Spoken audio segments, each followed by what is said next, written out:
আমি যে সূরাটি থেকে তেলাওয়াত করেছি, এই সূরার ৪র্থ নাম্বার আয়াত থেকে এই সূরাটির নাম গৃহীত হয়েছে। সূরাটির যে নাম করা হয়েছে সফ। বলেন তো সবাই একটু আওয়াজ দিয়ে, কি বললাম আমি? পিছনের ভাইয়েরা আওয়াজ দিয়ে বলেন সফ। এই সূরাটির নামের ক্ষেত্রে এখানে আরবি হরফ বা বর্ণ রয়েছে দুইটি। বলেন কয়টি? একটি হচ্ছে সদ আর একটি হচ্ছে ফা। সফ বলেন না? কয়টি লেখি হলো? 10 আর 10 20। যারা বললেন না 20টি সওয়াব থেকে কমপক্ষে আপনারা বঞ্চিত হলেন, ঠিক কিনা বলেন? আমরা কি এখানে সওয়াব থেকে বঞ্চিত হওয়ার জন্য এসেছি? তাহলে আমরা কেউ সওয়াব থেকে বঞ্চিত হব না ইনশাআল্লাহ। আমার আলোচনা যতটুকু সময় করব আপনাদেরকে পরিবেশ আমাকে করে দিতে হবে। কেউ কথা বলবেন না, ওটা বসা করবেন না। সফ শব্দের অর্থ হচ্ছে কাতারবন্দি। বলেন সফ শব্দের অর্থ কি? কাতারবন্দি। মসজিদে নামাজের সময় মুয়াজ্জিন সাহেব বা ইমাম সাহেব বলে না, নিজ নিজ দায়িত্বে কাতার সোজা করুন, ঠিক কিনা? আপনাদের বেড়াকুটিতে কি বলে না কাতার নিজ নিজ দায়িত্বে? এই বক্তব্য, এই ভাষণ শুধু মসজিদে 5 ওয়াক্ত নামাজের জন্য তা কিন্তু নয়। আপনাদের খেয়াল করতে হবে, মসজিদে 5 ওয়াক্ত নামাজের সময় কাতারবন্দি থাকার কারণে বলেন মসজিদে কে ছোট কে বড়, কে মাস্টার কে ডাক্তার কে ইঞ্জিনিয়ার, কে হুজুর আর কে পাবলিক, কে জামাত কে চরমনাই, কে আওয়ামী লীগ কে বিএনপি আর জাতীয় পার্টি, বলেন কি কোনো ভেদাভেদ আছে? কথা বলেন, কোনো ভেদাভেদ আছে? এরপরে মসজিদে বলেন বিশৃঙ্খলা আছে। নিজ নিজ দায়িত্বে কাতারগুলো সোজা করার কারণে নিজ নিজ ইমানি স্বাধীনতার আপনারা যে যেখানে আগে পাচ্ছেন কাতারগুলোতে দাঁড়ানোর কারণে কোনো বিশৃঙ্খলা হয়নি বটে। সুশৃঙ্খলভাবে মসজিদে আমরা নামাজ পড়ে বিদায় নিয়ে বাড়িতে যেতে পারি, ঠিক কিনা বলেন? প্রিয় ভাইরা, আমি ভূমিকায় একটা কথা আপনাদেরকে সুস্পষ্টভাবে বলে দিতে চাই, শোনেন। আজকে যদি গোটা বিশ্বের তাওহীদি মুসলিম জনতা যদি শুধু 5 ওয়াক্ত নামাজে মসজিদের মধ্যে নয়, মসজিদের বাইরেও এসেও যদি কাতার বন্ধ জামাতবদ্ধ ঐক্যবদ্ধ থাকতে পারত, তাহলে মুসলমানদের ঘাড়ের উপরে চড়ে গোটা পৃথিবীর বাম রাম ইহুদি খ্রিস্টানেরা মুসলমানদের ঘাড়ের উপর চড়ে বাড়াবাড়ি করার দুঃসাহস করার সাহস পেত না। কথা বলেন ঠিক কিনা? আমার ভাইরা, এজন্য সুস্পষ্ট ভাষায় বলতে চাই, শুধু মসজিদ নয়, মসজিদের বাহিরেও এসে আমাদের কাতারবদ্ধ থাকার প্রয়োজন আছে নাকি নাই? মসজিদের বাহিরেও জামাতবদ্ধ থাকার প্রয়োজন আছে কি নাই? এখন বলেন, জামাতবদ্ধ দলবদ্ধ থাকার গুরুত্ব কোরআন এবং হাদিসে আছে কি নাই? আপনারা বলেন না, আছে কি নাই? আছে।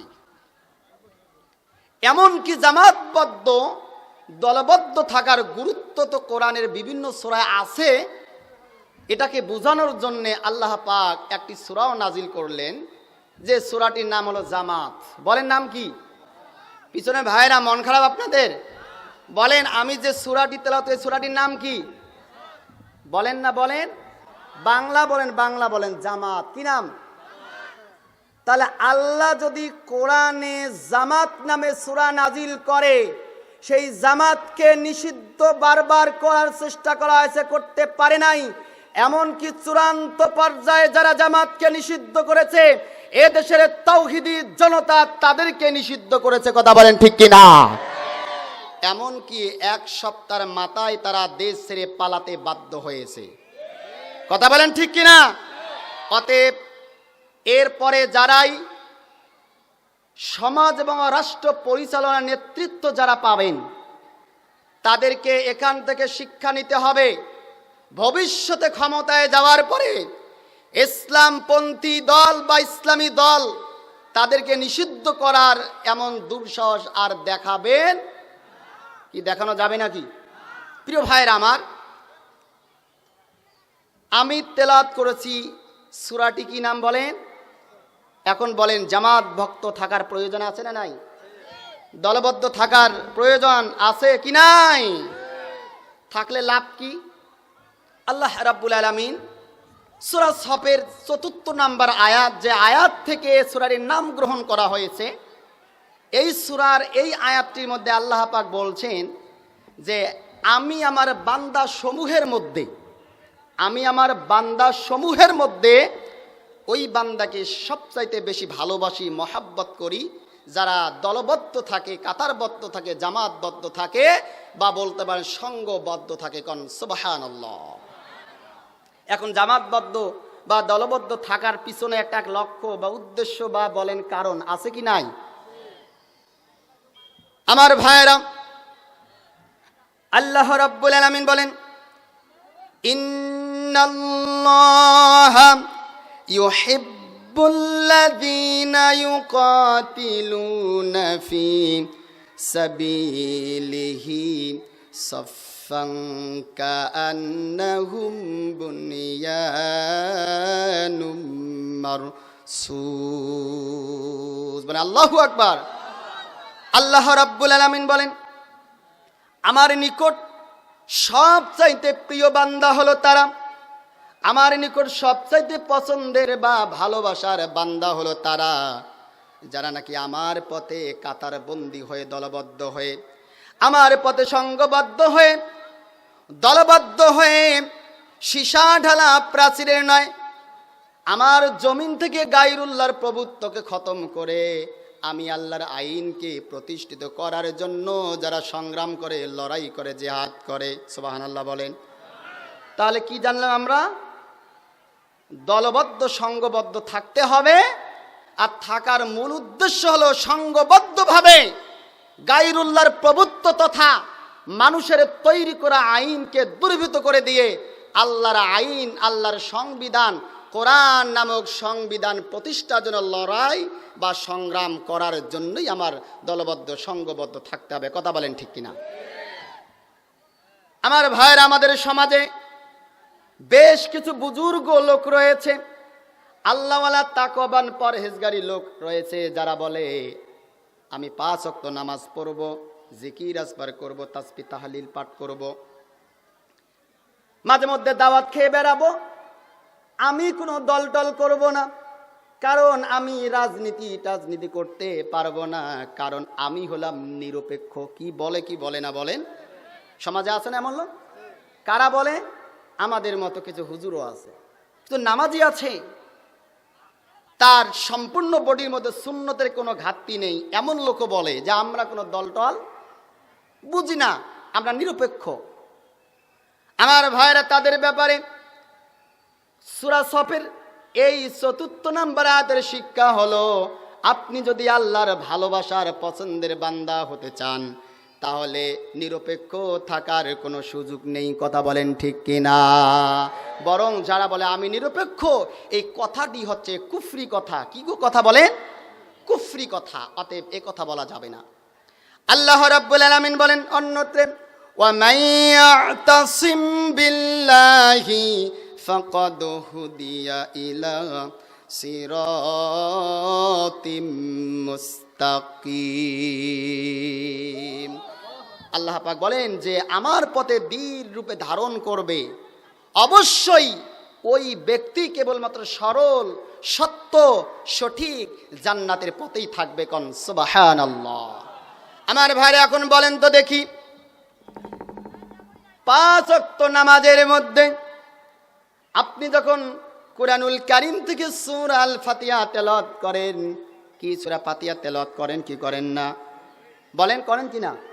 সূরা ফাতিহা ছাড়া কি নামাজ হবে? আলহামদুলিল্লাহি রাব্বিল আলামিন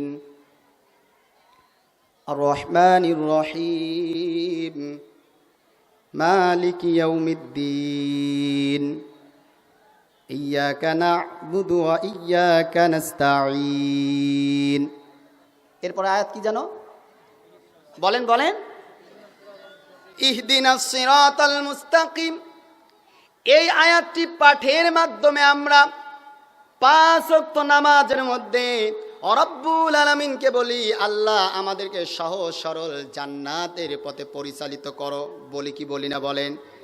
আল্লাহ রব্বুল আলামিন বললেন, বেড়াকুটি হাট এলাকার মুসলমানেরা, তোমরা যদি জান্নাতের পথে যেতে চাও, তোমরা যদি সত্য সঠিক সরল জান্নাতের পথে অগ্রসর হতে চাও, ওয়া মাইয়াতাসিম বিল্লাহি ফাকাদ হুদিয়া ইলা সিরাতিম মুস্তাকিম। তাহলে তোমরা সবাই ঐক্যবদ্ধ থাকো, দলবদ্ধ থাকো, সঙ্গবদ্ধ থাকো, তোমরা কি আলাদা হইও না, বিচ্ছিন্ন হইও না। কথা কার? জোরে বলেন, কথা কার? কি আমরা কি আরো কি মারামারি করব, পাড়াবাড়ি করব? কি সবাই আমরা দলবদ্ধ থাকতে চাই কিনা? কিছুদিনের মধ্যে বাংলাদেশে কে জামাত আর কে চরমনাই এটা আর আলাদা থাকবে না। অচিরেই এদেশে জামাত, চরমনাই, হেফাজত, যত ইসলামী দল আছে, আমরা আশা করতেছি অচিরেই সবাই ঐক্য হবে, এ দেশে ইসলামী হুকুমত প্রতিষ্ঠিত হবে, পৃথিবীর কোনো অপশক্তি রুখতে পারবে না ইনশাআল্লাহ। কথা বলেন ঠিক কিনা? এর জন্য আমাদের সহযোগিতা করার প্রয়োজন আছে কি নাই? কথা বলেন, সহযোগিতা করার প্রয়োজন আছে কি নাই? আল্লাহ পাক আমাদেরকে ঐক্য হওয়ার তৌফিক দান করুন বলে আমিন। তাহলে তেলাওয়াত করেছি কোন সূরা? সূরা বলেন সবাই, সফ। আমি আমার তেলাওয়াতকৃত আয়াতকে সামনে রেখে আমি কোন টপিকসের উপরে কথা বলবো, এটি যদি আপনাদেরকে শুরুতে শিরোনামটি বলে দেওয়া যায়, তাহলে আলোচনা আমার করাও সহজ হবে, আপনাদের মানে পুঁজি হিসেবে নোট করাও সহজ হয়ে যাবে।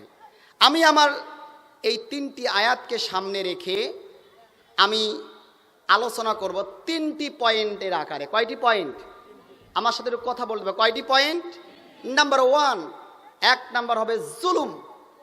জুলুম কি, কেন জুলুম হয়, জুলুম কত প্রকার, জুলুম করেন কারা, আর জুলুমের শিকার হয় কারা, এটি হবে প্রথম পয়েন্ট। বলেন তো কি বললাম আমি? কথা বলেন। এবং শরিয়াতের পরিভাষায় যারা জুলুম করে তাদেরকে বলা হয় জালিম, আর যারা জুলুমের শিকার হয় তাদেরকে বলা হয় মাজলুম। বলেন কি বলা হয়? মাজলুম। দ্বিতীয় নাম্বার পয়েন্ট হচ্ছে জালিমের শেষ পরিণতি কি হয়, জালিমের শেষ পরিণতি কি হয়। তৃতীয় নাম্বার পয়েন্ট হচ্ছে জুলুম এবং জালিমের শেষ পরিণতির পরে সমাজের বিশৃঙ্খলাকে সুশৃঙ্খল করার জন্য, অগোছালো সমাজকে গুছিয়ে নিয়ে আসার জন্য ইমানদার মুমিন হবে যারা, তাদের করণীয় কি, এই হবে আজকের আলোচনা। সংক্ষেপে এর শিরোনাম হচ্ছে জুলুম, জালিমের শেষ পরিণতি এবং আমাদের করণীয়। আবার মনোযোগ দেন, জুলুম, জালিমের শেষ পরিণতি এবং আমাদের করণীয়। অর্থাৎ যুগে যুগে যারা ইসলামী হুকুমত প্রতিষ্ঠার জন্য চেষ্টা করেছেন, মানুষের ওপর থেকে মানুষের আইন গায়রুল্লাহর প্রভুত্ব খতম করে আল্লাহর দ্বীন প্রতিষ্ঠার সংগ্রাম করেছেন, যারা তাওহীদ প্রতিষ্ঠার আন্দোলন করেছেন, তাদের উপরে জুলুম নির্যাতন করার মানেই হচ্ছে আল্লাহ পাকের দেয়া নূর নামক এই কোরআনকে নিভিয়ে দেয়া। কথা বলেন ঠিক কিনা? আর আমাদেরকে ধৈর্য ধারণ করে কোন পন্থায় আমাদেরকে আল্লাহর এই নূর নামক কিতাবকে, কোরআনকে বিকশিত করতে হবে। যেহেতু আল্লাহ পাক বলেছেন যে জালিমরা, কাফেররা আমার নূর নামক কোরআনকে, নূর নামক ইসলামকে, আমার নূরকে নির্বাপিত, আমি আল্লাহর ওয়াদা প্রতিশ্রুতি হচ্ছে আমি আমার নূরকে পূর্ণরূপে বিকশিত করব, পৃথিবীর কোনো শক্তি ঠেকাতে পারবে। আমার ভাইয়েরা, আমি আলোচনা শুরু করতে চাই, মূল আলোচনা। সহিহ মুসলিমের একটি হাদিসের অংশ বিশেষ তেলাওয়াতের মাধ্যমে একটু গভীর মনোযোগ দিতে হবে আমার ভাইয়েরা। আন জাবির ইবনে আব্দুল্লাহ আন্না রাসূলুল্লাহি সাল্লাল্লাহু আলাইহি ওয়াসাল্লাম ক্বালা তাকুজ যুলমা ফাইন্নাজ যুলমা যুলুমাতুন ইয়াউমাল কিয়ামা। হযরতে জাবের ইবনে আব্দুল্লাহ রাদিয়াল্লাহু তাআলাতে বর্ণিত, রাসূলুল্লাহ সাল্লাল্লাহু আলাইহি ওয়াসাল্লাম বলেছেন, তোমরা জুলুম করা থেকে বিরত থাকো বা জুলুমকে ভয় করো, কেননা জুলুম কিয়ামতের দিন, কঠিন মুসিবতের দিন ভীষণ অন্ধকার রূপ ধারণ করবে। আমার ভাইরা, অর্থাৎ রাসূল সাল্লাল্লাহু আলাইহি ওয়াসাল্লাম মুসলিমের এই হাদিস দ্বারা বুঝিয়েছেন, গোটা বিশ্ববাসীকে মেসেজ দিচ্ছেন, তোমরা জুলুম করো না, জুলুমের ধারের কাছে যেও না, কারণ যারা জুলুম করে কিয়ামতের দিন এই জুলুম তাদের জন্য অন্ধকার রূপ ধারণ করবে। কি রূপ ধারণ করবে বলেন? অন্ধকার রূপ ধারণ করবে। এর জন্য জুলুম করা, কথা বলেন, জুলুম করা যাবে না। জুলুম হচ্ছে, জুলুম শব্দের অর্থ হচ্ছে অন্যায়, অবিচার করা, অত্যাচার, নিপীড়ন বা সীমা লঙ্ঘন ইত্যাদি। আর যার প্রতি জুলুম করা হয় তাকে কি বলা হয় বলেন সবাই? কি বলা হয়? মাজলুম। আর যিনি জুলুম করেন তিনি কি বলে? জালিম। আমার ভাইয়েরা, এই জুলুম সম্পর্কে আল্লাহ রাব্বুল আলামিন কোরআনুল কারীমের বিভিন্ন জায়গায় বিভিন্ন আয়াতে চমৎকারভাবে এই জুলুমের পরিচয় তুলে ধরেছেন। আল্লাহ রাব্বুল আলামিন বলেন, ওয়ামান আযলামু মিম্মান মানাআ মাসাজিদাল্লাহি আন ইউযকারা ফীহা ইসমুহু ওয়া সাআ ফী খারাবিহা উলাইকা মা কানা লাহুম আন ইয়াদখুলুহা ইল্লা খায়িফিন লাহুম ফিদ দুনিয়া খিজিয়ুন ওয়া লাহুম ফিল আখিরাতি আযাবুন আযীম। আমার ভাইরা, আল্লাহ রাব্বুল আলামিন বলেন, আর তার চাইতে বড় জালিম আর কে হবে, যে আল্লাহর ঘর থেকে আল্লাহর নাম স্মরণ করা থেকে বিরত রাখে বা বাধা প্রদান করে। আমার ভাইয়েরা, আল্লাহ রাব্বুল আলামিন বলেন, যারা আমার ঘর থেকে আমার কথা বা কোরআনের কথা যারা স্তব্ধ করার চেষ্টা চালায় বা বন্ধ করে, আল্লাহ রাব্বুল আলামিন বলেন তারা ধ্বংস হবে, ধ্বংসপ্রাপ্ত হবে। আমার ভাইয়েরা, এই আয়াতের বাস্তবতা আকারে আমি দুই একটি কথা বলতে চাই। বাংলাদেশ দ্বিতীয়বারের মতো স্বাধীন হলো। এই স্বাধীন কিন্তু বাংলাদেশের কোনো রাজনৈতিক দল করে নাই, নাকি করছে বলেন? বাংলাদেশ দ্বিতীয়বারের মতো স্বাধীন করা হয়েছে বাংলাদেশের হাজার নয় লক্ষ লক্ষ শিক্ষার্থী ভাই এবং বোনের ত্যাগের বিনিময়, তাদের রক্তের, বুকের তাজা রক্তের বিনিময়, আবু সাইদের মতো এমন কয়েকজন শহীদের বিনিময় দ্বিতীয়বারের মতো দেশ স্বাধীন হয়েছে। আমার ভাইরা, দেশ যেদিন স্বাধীন হলো তার 2-1 দিন আগেও, কি বললাম আমি বলেন? স্বাধীন হবার 2-1 দিন আগেও, এর পূর্বে 16টি বছর এ দেশের মানুষ নির্যাতনের শিকার হয়েছে, জুলুমের শিকার তো হয়েছে ঠিক, কিন্তু 2-4 দিন আগেও যে দল পালিয়ে গেল, এই দলের যারা সেলা চামুন্ডা আছে, অর্থাৎ পাতি নেতা যাদেরকে বলা হয়, কি নেতা বলেন? জোরে বলেন। আপনাদের এলাকা কি পাতি নেতা নাই? কথা বলেন না কেন? মনে হয় যে হাসিনা তাকে খেলাফত দিয়ে দিছে।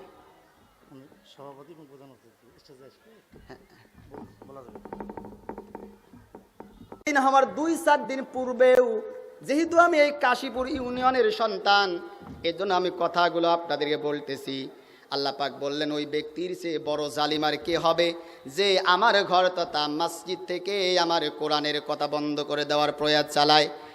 আমরা লক্ষ্য করেছি এদেশে কিছু লোক যারা কোরআনের হক কথা মসজিদে মিম্বারে বসে বলার চেষ্টা করেছে।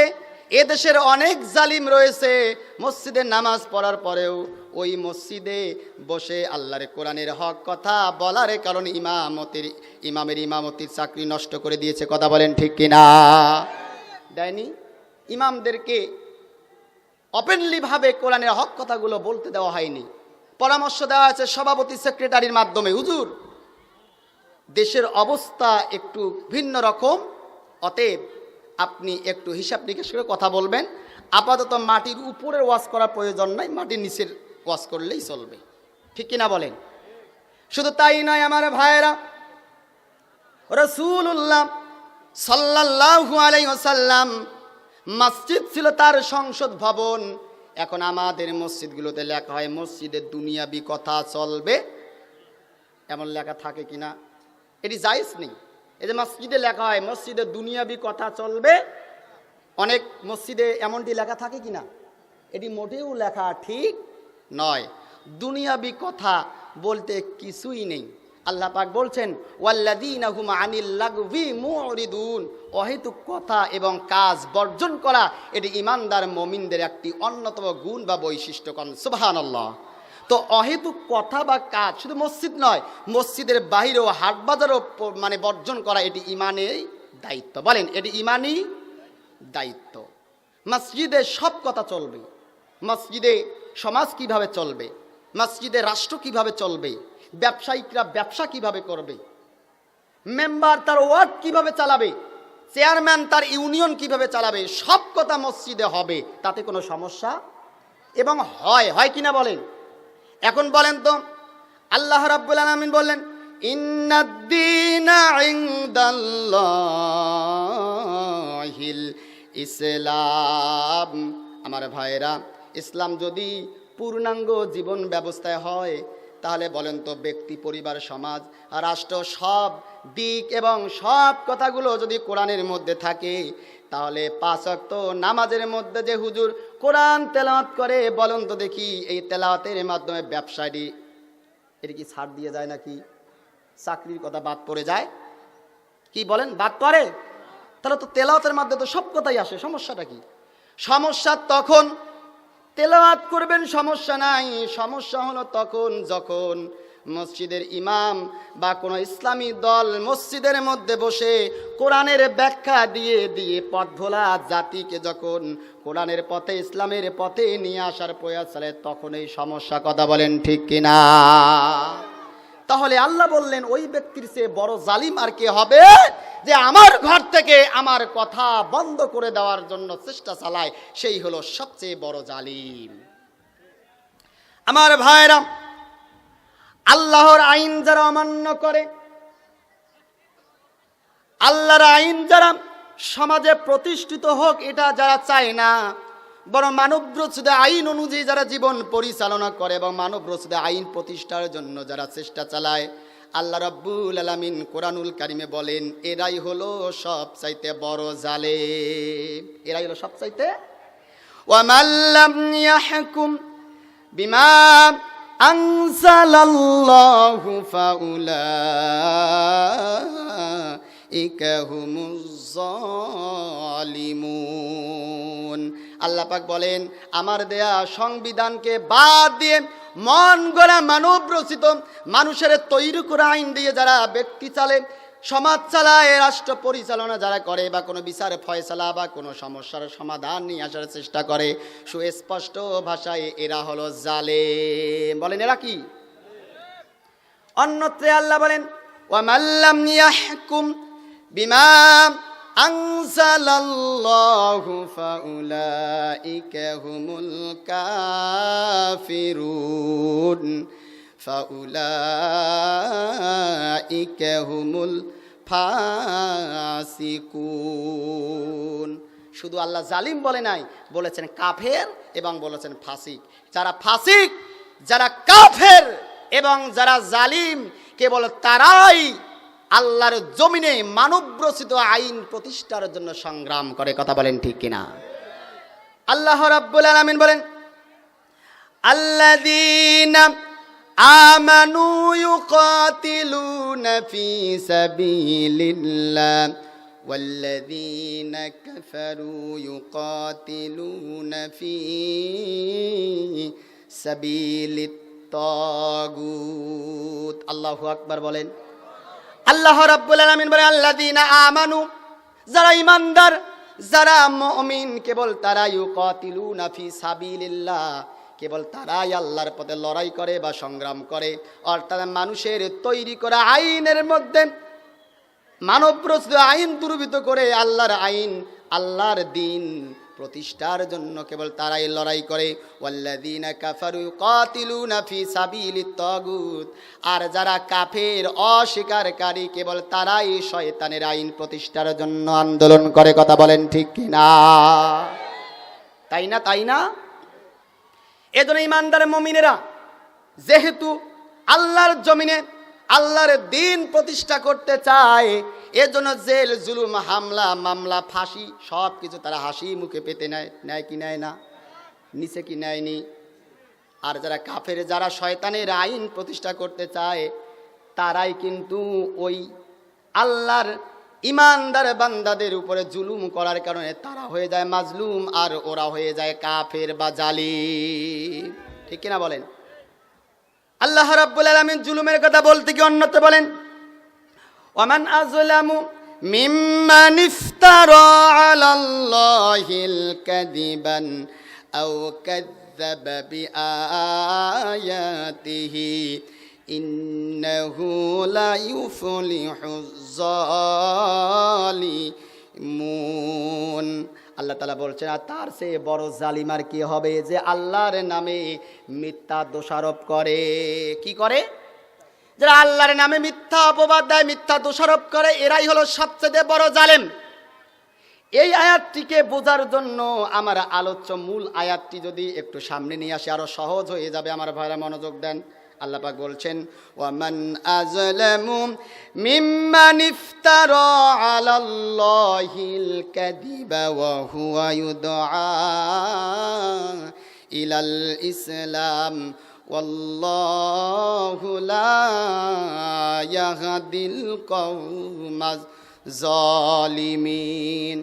আল্লাহ রাব্বুল আলামিন বলছেন, সেই ব্যক্তির চেয়ে অধিক বড় জালিম আর কে হবে, যে আল্লাহ সম্পর্কে মিথ্যা রচনা করে, অথচ তাকে কেবলমাত্র ইসলামের দিকে অর্থাৎ আল্লাহর আনুগত্য এবং রাসূলের আনুগত্যের জন্য ইনভাইট করা হয় বা আহ্বান করা হয়।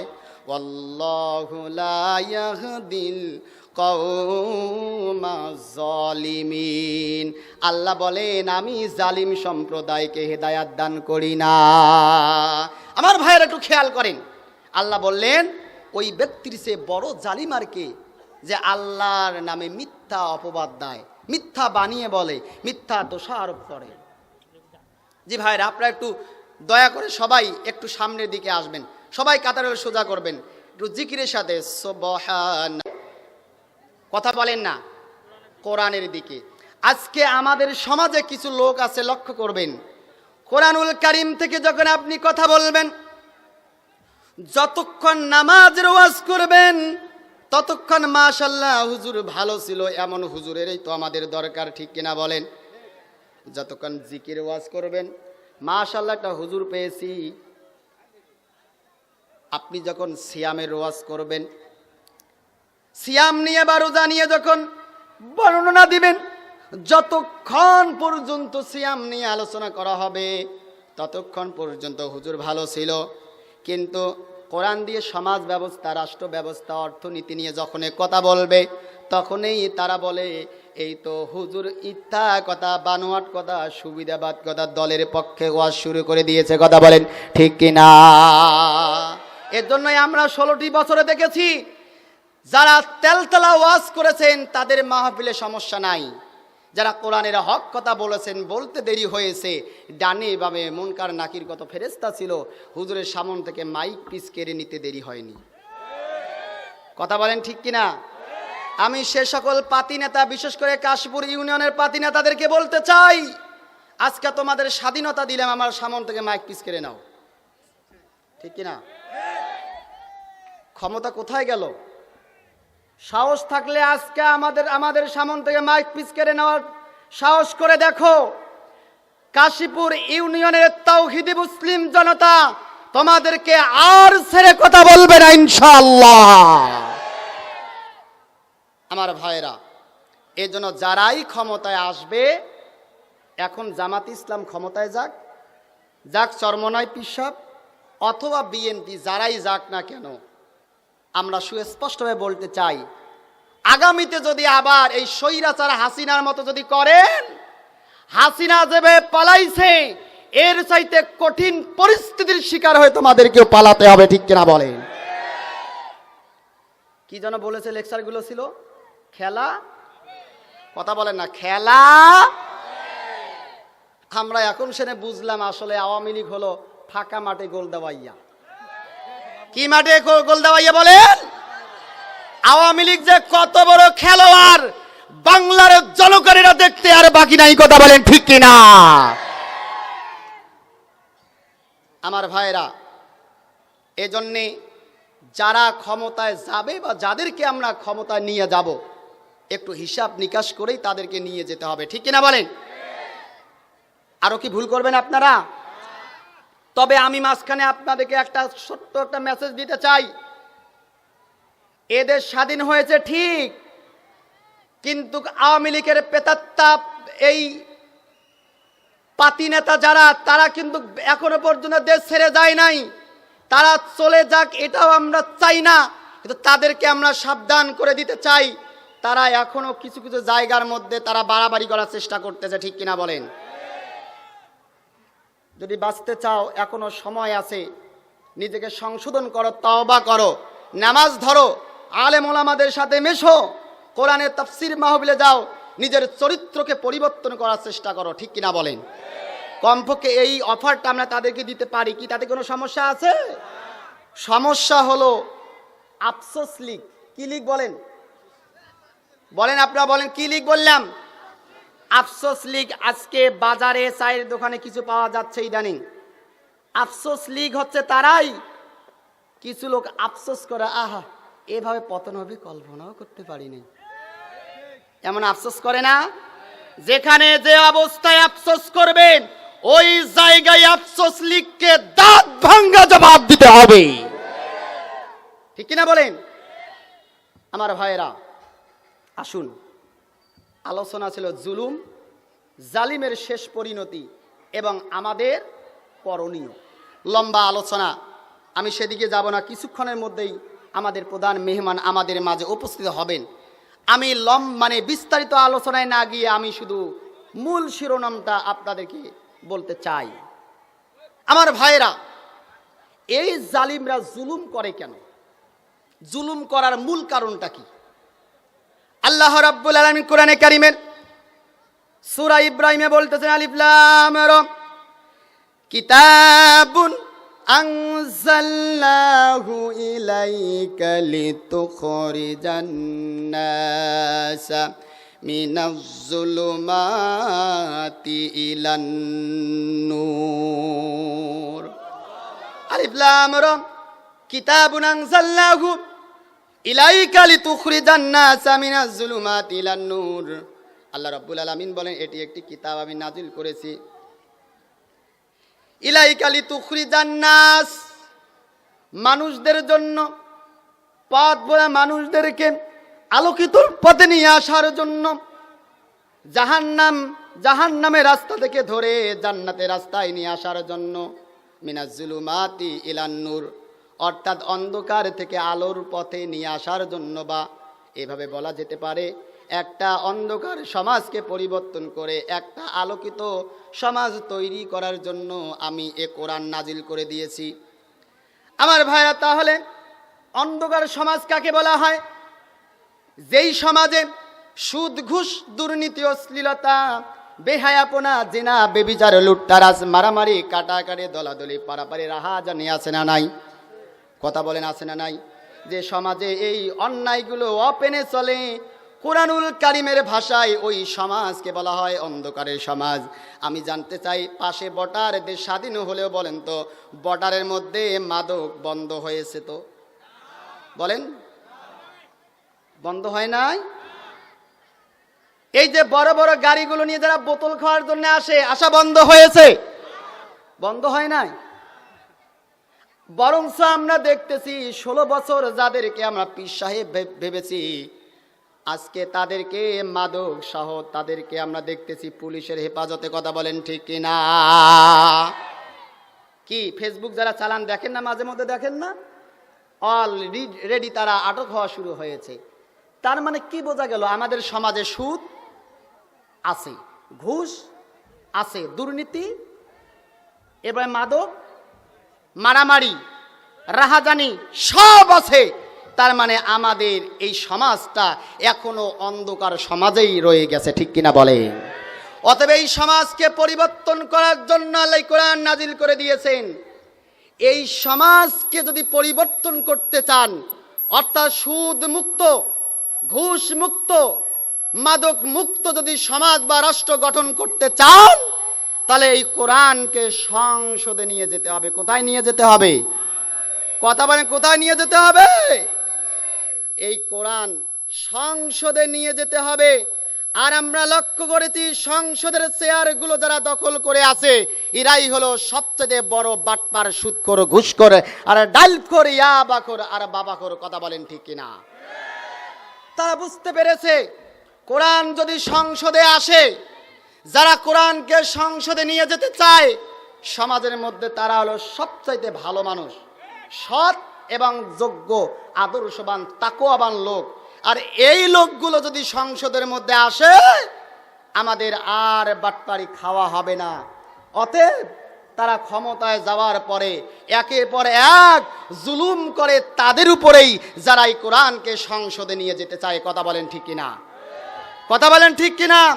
আমার ভাইয়েরা, আমরা দেখেছি এ দেশে অনেক ইসলামী দল আছে না? আমরা কি কোনো ইসলামী দলের নাম নিলাম? আমার সাথে অনেক বড় বড় ভাইরাল বক্তা আছে না? লক্ষ লক্ষ শ্রোতা হয়। এমনকি স্টেজে বক্তব্য দিতে দিতে শেখ হাসিনাকে কয়েকবার যে ন্যাংটা করে ছেড়ে যায় আল্লাহই ভালো জানে, ঠিক কিনা বলেন? কিন্তু আমরা কখনো দেখি নাই যে আওয়ামী লীগ নেতাদের নাম ধরে ধরে গালিগালাজ করার পরও তার নামে একটা মামলা আছে।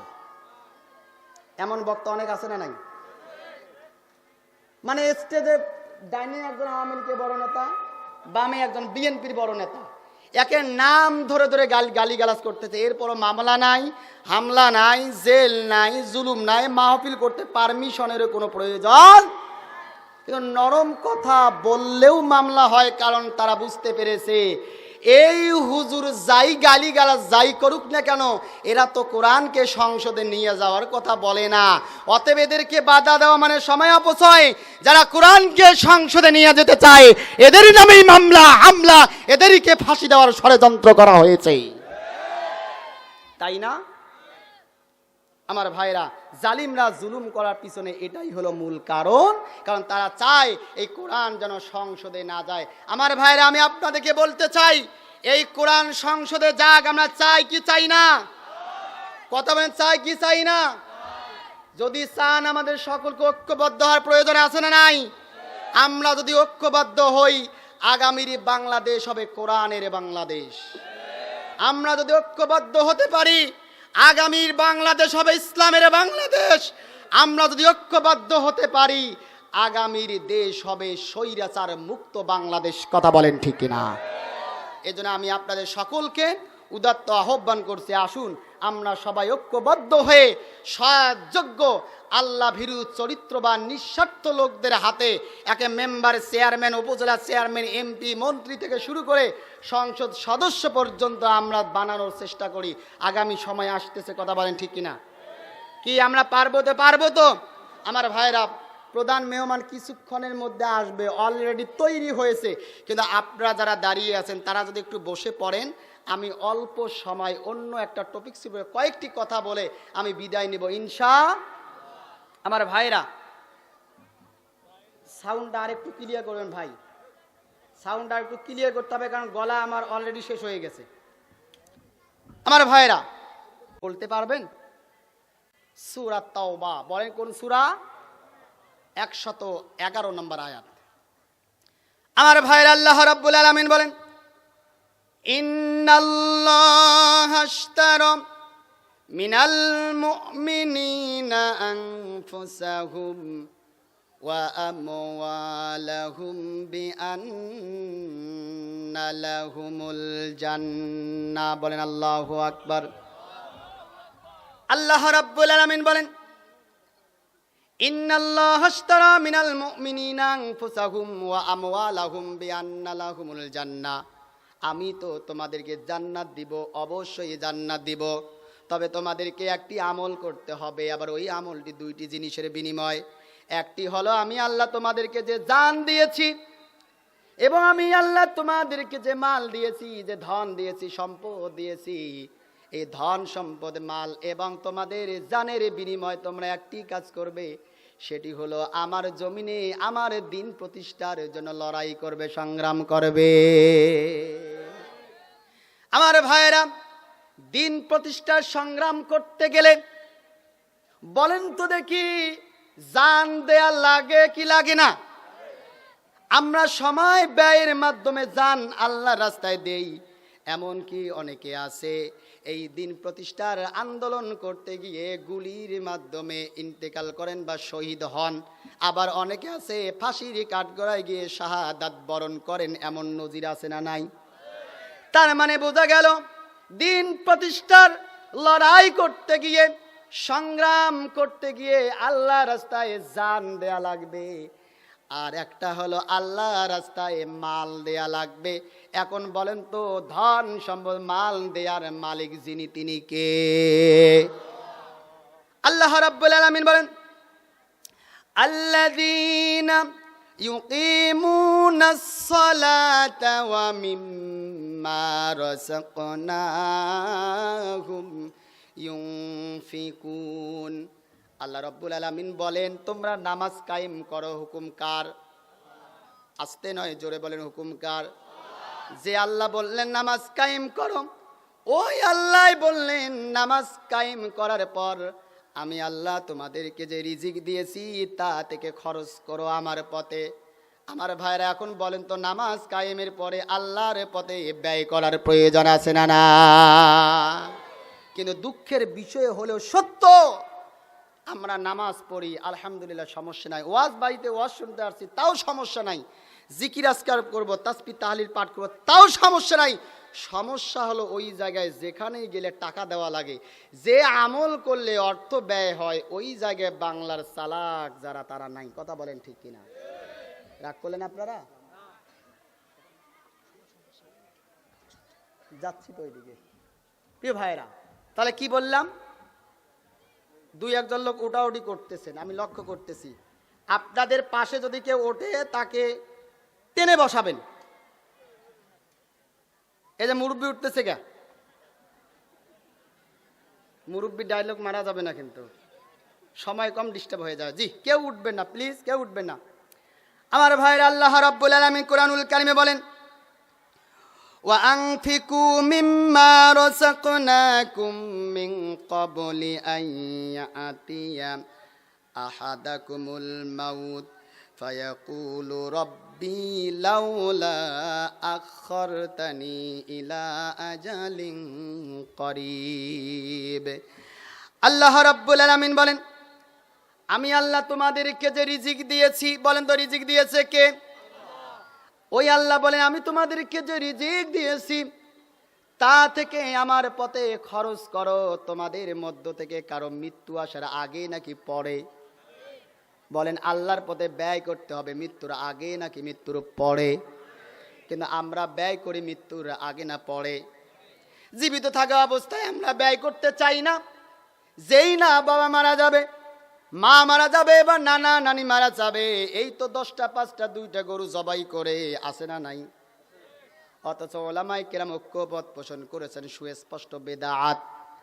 আল্লাহ পাকের হুকুম গুলো, আমি তোমাদেরকে যে রিজিক দিয়েছি তা থেকে আমার পথে খরচ করো মৃত্যুর পূর্বে, আর আমরা মৃত্যুর পরে ব্যয় করি, তাও আবার বেদাতি পদ্ধতিতে। আমার ভাইরা, আল্লাহ রাব্বুল আলামিন আর এক জায়গায় বলেন, আমি আল্লাহ তোমাদেরকে যে রিজিক দিয়েছি এই রিজিক থেকে আমার পথে খরচ করো, এবং নিজের হাতে নিজেকে ধ্বংসের দিকে ঠেলে দিও না।